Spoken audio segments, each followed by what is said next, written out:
Um, I'm delighted to introduce the two heroes today on stage.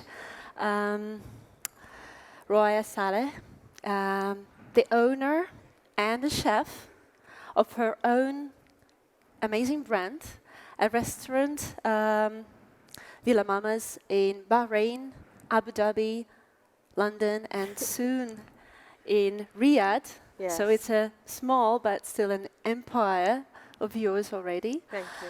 And Faye Economides, she's the co-owner of two amazing restaurants, Mythos. Have anyone been to Mythos in JLT? Yeah? What an amazing restaurant. We actually had a dinner last night, and my strong recommendations to all of you. Thank you. And Nola, another great venue just next door. For those who don't know me yet, my name is Irina, and I'm a food service consultant and a book writer in my spare time. And we're going to be talking about your entrepreneurship path and the way you develop your brands. And to start our discussion, I would like you to introduce yourselves and your brands a little bit for those who haven't been to your restaurants. It's a pleasure. Nice to see everybody here today. My name is Faye Economides. I've been in the region since I was 3 years old. I actually grew up in Bahrain, so I was very happy to meet Roaya, who's a Bahraini entrepreneur. I've been in Dubai for 17 years, and that's basically when my hospitality journey embarked. I'm a partner with my brother, Alex, and we've currently running actually 3 restaurants. One is Mythos and Nola in JLT. Mythos is a Greek concept, and Nola is inspired by New Orleans. And a small cafe, all-day dining called Kilikio at Dipachika Food Hall in the Palm. That's basically me. What a fantastic portfolio. Thank Make you. it so hard for me to introduce myself. No. So my name is Roaya Saleh, a Bahraini entrepreneur chef who started Villa Mama's restaurant with a concept that is introducing the Khaliji cuisine in an uplifted modern way. 10 years ago in Bahrain, scaled up to open in London, Abu Dhabi, and now we are soon to open in the Bujeri project in Diriyah and Riyadh. So this is who I am. And from what I've learned when we briefly met online and then yesterday at the dinner, you both come from corporate backgrounds. Is that correct? Yes. Yes. So you have been into financial services before you started your restaurant businesses, and there's so many similarities between two of you. Could you tell us, please, did your corporate career actually help to develop your own business, and how does it actually work for you in your, daily operations? Or was it difficult to start a restaurant after a corporate career, after such a financial career? Was it so different for you? Working in the corporate world, of course, helped with the discipline of running the business. It helped with, the management part of the restaurant, managing the human capital that is run by by these strong people. The knowledge, the know-how of, the administrative side of the business helped a lot. But I don't know about Faye, but myself as introducing a cuisine that was never there. It was being enjoyed in homes, but it was never enjoyed in restaurants, fine dining or casual fine dining. It was never there. So, and I was never exposed to a commercial kitchen. The challenges were plenty and enormous, and to talk about them, it will take the whole day. But it was, in the same time, very interesting, exciting to see people happy eating the food, experiencing the fact that people don't only go out from their own comfort zone to get out in a restaurant and have their own food, like in Bahrain or in Saudi or in the Emirates. We get people fly, take the private jet, have lunch at Villa Mamas in Bahrain and leave. This is how I was amazed myself, because I was thinking that they eat this food in their homes. What will take them to, out of their comfort zone and have the same food in a restaurant? And I figured out it is not only the food that drives people outside their comfort zone, it is the whole experience. The whole experience, and your management background, your financial background has given you the confidence to run the business, right? Absolutely, absolutely. Yeah. And your experience, Faye? I agree with Roya. I mean, running a restaurant, at the end of the day, you're running a business. And gaining maturity and a skill set to run a business, be it in hospitality or elsewhere, was very instrumental for me. And running a restaurant, basically, every day you wake up and you are expecting something new to happen. Whether it's, you mentioned a load of challenges, it is a challenge because a lot of things you have to deal with and troubleshoot.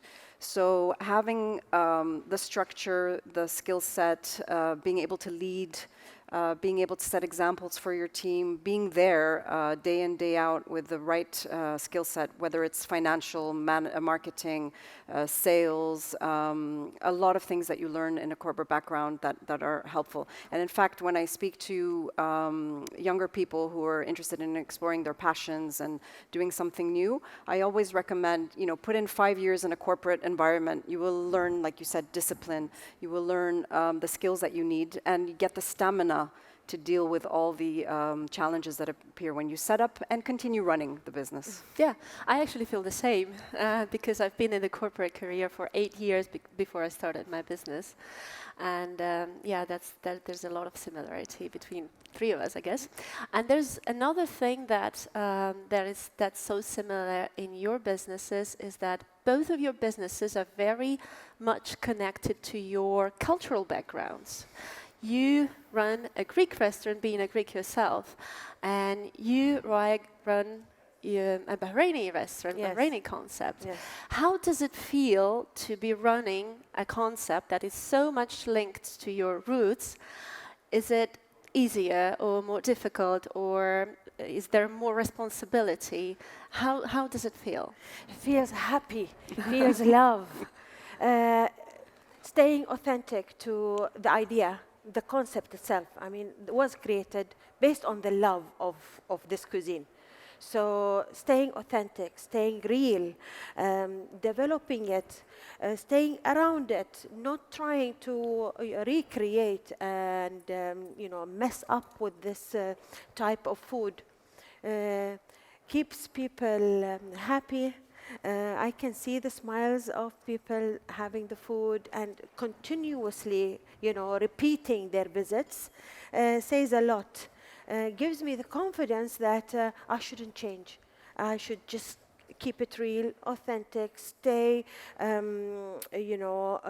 loyal to the concept, take care of it, treat it like a baby. It is a continuous, caretaking process that never ends. I'm sure you agree. Yes, absolutely. I mean, this is the reason I got into F&B, actually. I wanted to represent Greek cuisine properly. I'm sure, I don't know where everybody's from, but at least in the 80s and 90s, in many parts of the world, Greek restaurants, with the statues and the stereotypical foods that people have in mind. And I wanted to create a restaurant here that was the real deal, with the flavors true to what we eat at home. So we also have that sort of homey environment and the homey food. I felt very responsible, both my brother and I felt very responsible about doing justice and people to learn to appreciate it without the expectations that they had in their mind of what should a Greek restaurant be. So I feel it was very important. And I think for me it was easier, the Greek concept, than, let's say, for example, Nola, the New Orleans. It was more intuitive. You can kind of see and taste and feel what it's supposed to be like when you're in the development stages. With New Orleans, it was a challenge. Our team went to New Orleans to do plenty of research and development, taste all the food, look at design elements, feel the music, and that was very instrumental in trying to get it right, basically. Yeah, and I was actually quite amazed last night about how much detail do you put into your mythos concept to make it authentic, to make it stand out. And you bring everything, including honey, including herbs for the tea.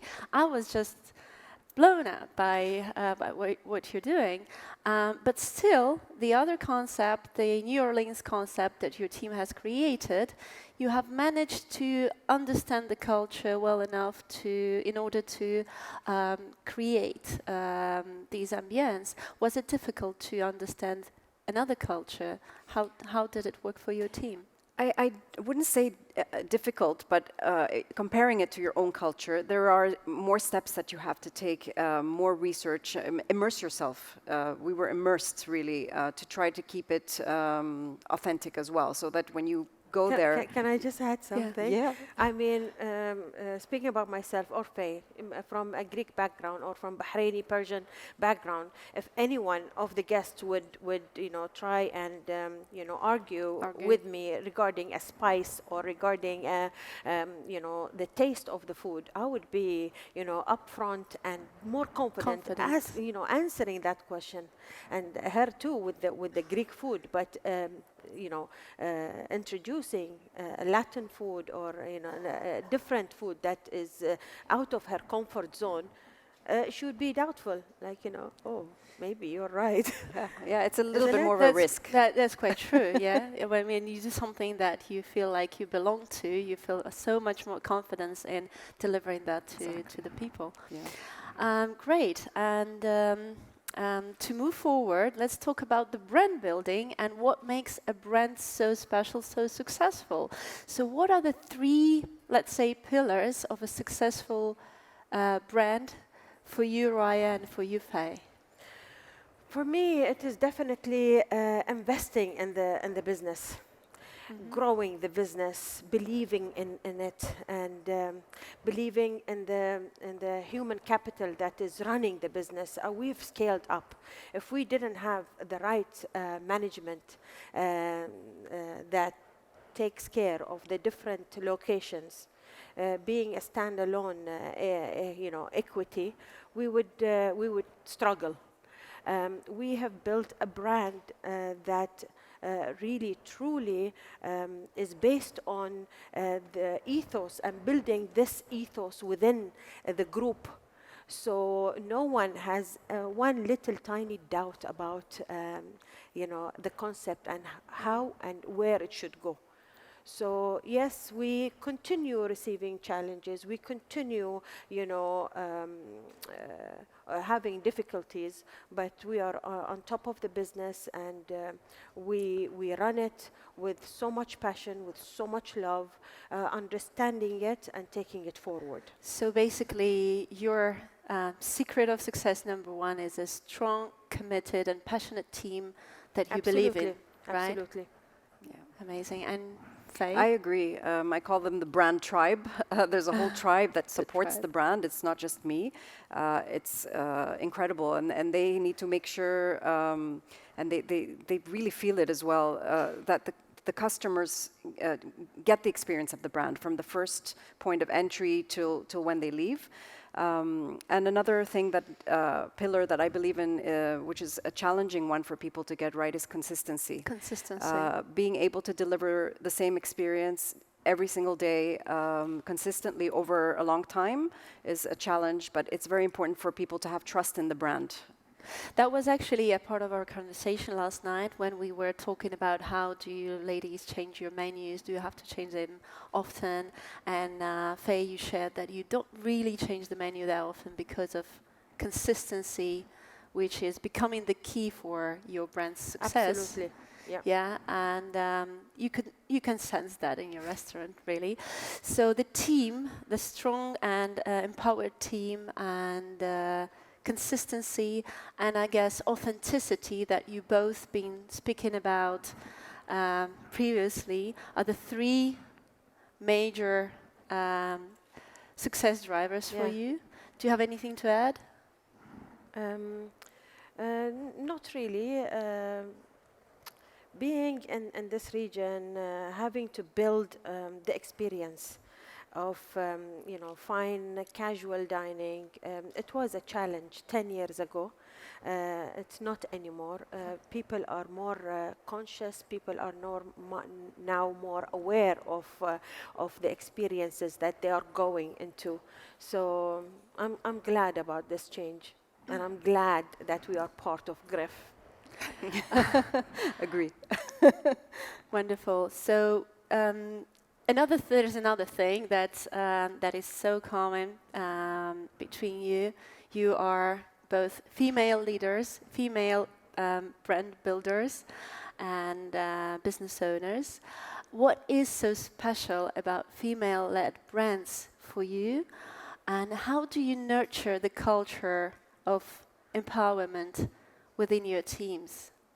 Can you share, please? So in Bahrain, I have started, taking the responsibility of empowering youth. We have started calling on youth, not caring about their educational background, not caring about their age limit. He could be 17 or she could be 17, or during the course of their education.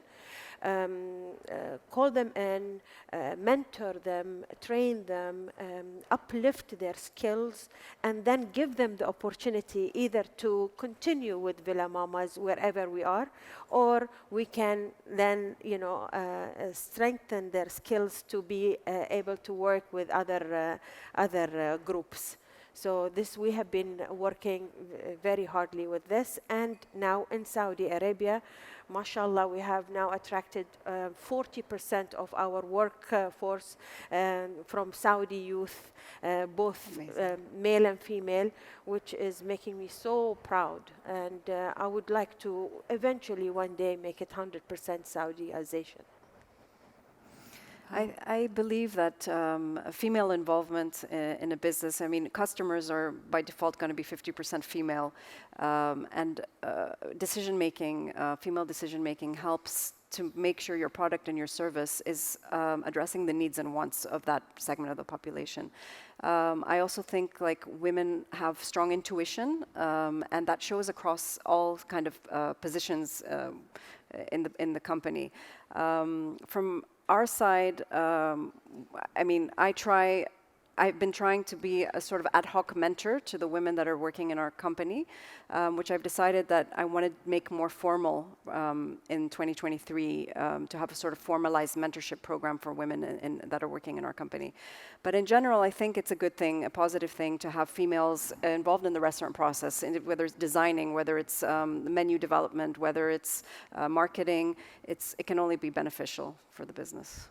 Yeah, I couldn't agree more.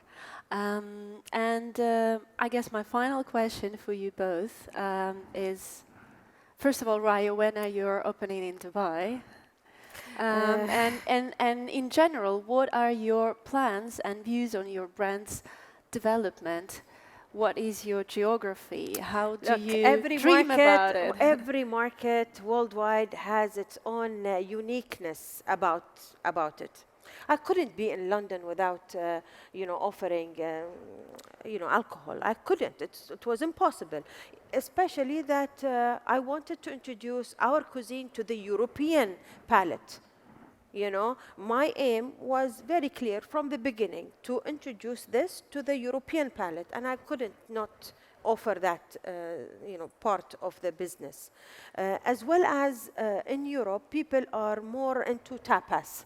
In the Middle East, small plates, right? Huh? In small plates, More type small of plates, small food, yeah. plates. But in Bahrain, for example, if I reduce the quantity, it will be a war against me. It's impossible. Yeah. People love to eat rice, and this is our culture. We have to accept it, and this is how we offer it. So London is different. In Dubai, for sure, it's different. It's cosmopolitan. Dubai is, it's open to the world. So the concept will not change from London to Dubai. But Abu Dhabi is different. So each market has its, uniqueness, challenges, beauties, and we have to adapt to it. Yeah, so we're hopefully expecting Villa Mamas in Dubai. Hopefully. Soon. Inshallah. I look forward to it. We don't know when, but soon. Yeah. And your plans? if you can share? I mean, we have some things in the works, and looking forward to announcing something soon. But yeah, time's up. Yeah. Well, thank you so much, ladies. Thank It was you. a pleasure Thank you having you for on stage. being here. Thank you all for your attention.